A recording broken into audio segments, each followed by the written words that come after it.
here too. It's mostly the brown people because this was free to attend.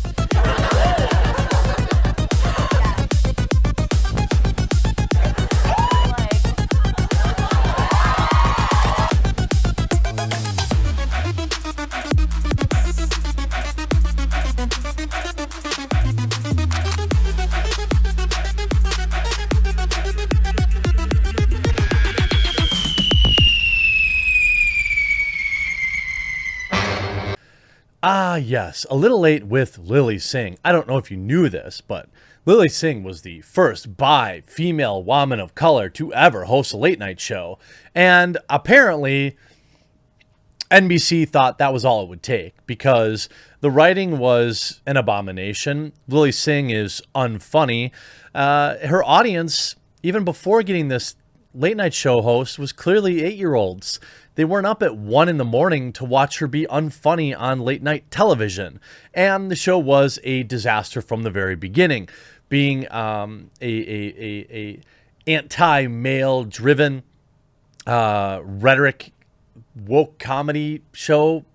Anybody would have known that this show was going to be a disaster, but not NBC apparently. They got all those sweet headlines about how they hired a woke woman of color, and the critics absolutely lapped it up, giving the first show an 82% on the tomato reader, while the audience themselves who watched the show gave it a whopping 16%. And if we move to season 2, I'm not sure if it gets any better. Nobody even bothered to rate it from the critics, and fans consistent, giving a 16%. Now, Lilly Singh puts out amazing comedy like this. Please stop with hashtag not all men. This is a recent sketch comedy or bit or monologue from back in March, where it received a poor 7.9 thousand upvotes to 600 downvotes. And it's essentially her saying, please stop with hashtag not all men. And if we look at A Little Late with Lilly Singh's YouTube channel, it has a paltry 525,000 subscribers. But look at this. I want you to look at the absolute collapse of this show. Here's a video from 4 days ago, which received 1.5 thousand views, 525,000 subscribers, 1,500 views. I don't exactly know how else to put this in perspective, but that is utterly embarrassing. Meditating with Jay-Z, 5,000 views. This is a NBC-backed show, which is getting premium spots on YouTube, getting 1,000 views per video. Here's clips from the actual show. 14,000 views. What? And this show has been, I mean, here's one from 2 weeks ago with Nick Offerman, who's actually funny. 3,000 views. Nobody cares about this show. What an absolute embarrassment. And I wouldn't normally care about a garbage television show getting canceled, but this is a show that critics told me I was supposed to watch. And if I didn't watch it, then I had some problem with a bi woman of color. A Little Late with Lilly Singh brings in a new showrunner and writing staff for season 2 as NBC late night show eschews studio set. This show absolutely tanked in just one season and was pushed back to the 1:35 a.m. time slot. Now, I know I'm getting a little bit older, but who's even watching that at 1 a.m? Lilly Singh is probably one of the least funny people I've ever seen get handed the keys to the kingdom, so to speak. A late night television show with a massive budget and can pull just 1,000 views on a video interviewing a celebrity. I guarantee you I could upload a video on my politics channel and get more views than that. By the way, it's called Midwestly. If you follow, this is back in May. Lilly Singh's late night ratings dropped 25% from Carson Daly's. Singh, who took over the time slot from Carson Daly's long-running Last Call in 2019, struggled to find viewers, especially in season 2. Well, yeah. I mean, she's not funny. I don't think Carson Daly is funny either, so I'm surprised that there was ever, any real competition there. From Superwoman to late night TV super flop, whatever happened to Lilly Singh? This is back in February.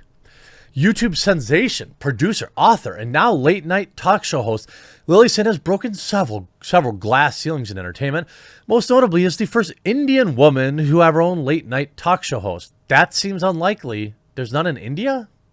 That seems unlikely. Maybe, I don't know. Singh started out on YouTube in 2010 under the alias Superwoman, posting rap sketches and parodies surrounding her official family and Indian culture, which landed her first viral video, Official Guide to Brown Girls. Back in her YouTube days, the Canadian entertainer often captured candid snapshots of daily rituals. Don't care. She opened the first episode of A Late Night with Lilly Singh with a rap, highlighting the strides she was making for women in late night TV.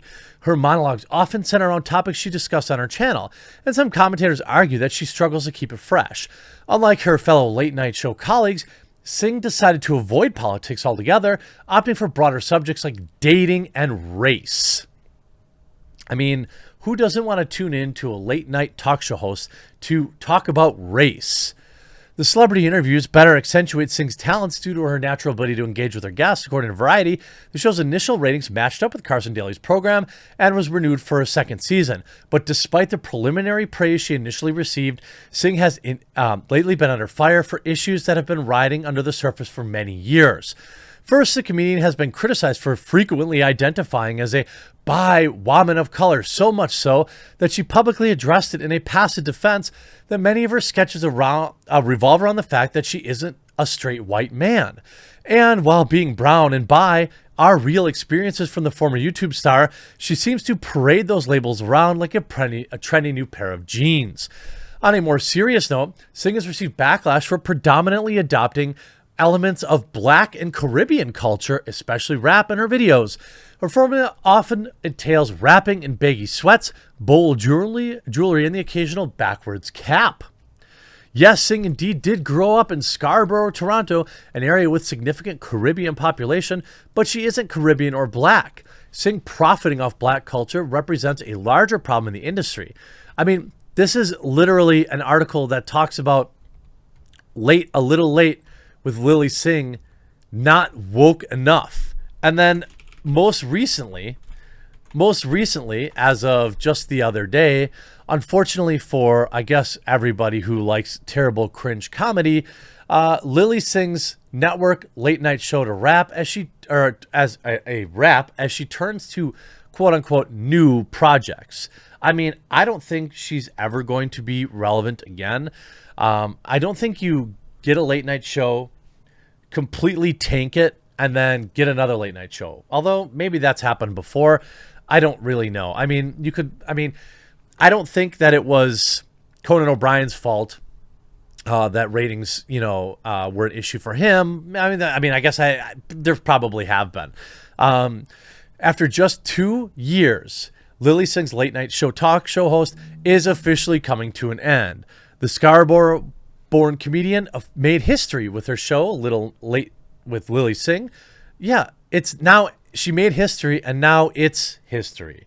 You could see 2 years ago, I embarked a wild journey of late night TV. I knew the show would be about more than me, and I will be forever grateful for the opportunity and support. Today, I write you from a similar place of deep gratitude to share some news. I'm going to focus on the slate of projects my company, Unicorn Island Productions, is developing, and we're saying goodbye to A Little Late with Lilly Singh. I desire to make longer form content telling underrepresented stories, which is difficult to execute on a night show. I love how your show being canceled, you turn that into like, you can't fire me, I quit. I'm thrilled to share that NBC Universal and I have taken the next step in our relationship by signing a first look deal between Universal Television Alternative Studio and Unicorn Island Productions. That's probably just a payoff or a exit contract. Along with the statement about our talk show ending, Singh also announced a new project. I don't believe that your show was canceled because you wanted to make long form content. Your show was absolutely terrible, unfunny. It was lame, race bait. It disparaged men, just like your YouTube content. And I'm going to guess that, let me just take a look. Let's see if you're even making content on your channel. You have 15 million subscribers. Okay, that's pretty good. A week ago, 396,000 views. Again, even her own YouTube channel has abandoned her. 400,000 views is more than I get on any video, but she also has 15 million subscribers. And you can see her channel has been in steady decline ever since she decided to go to the late night show host route and be completely outed as a hack. So another woke comedy show fails, and I will lose zero sleep over it. Hope you enjoyed this video. We'll talk to you again real soon.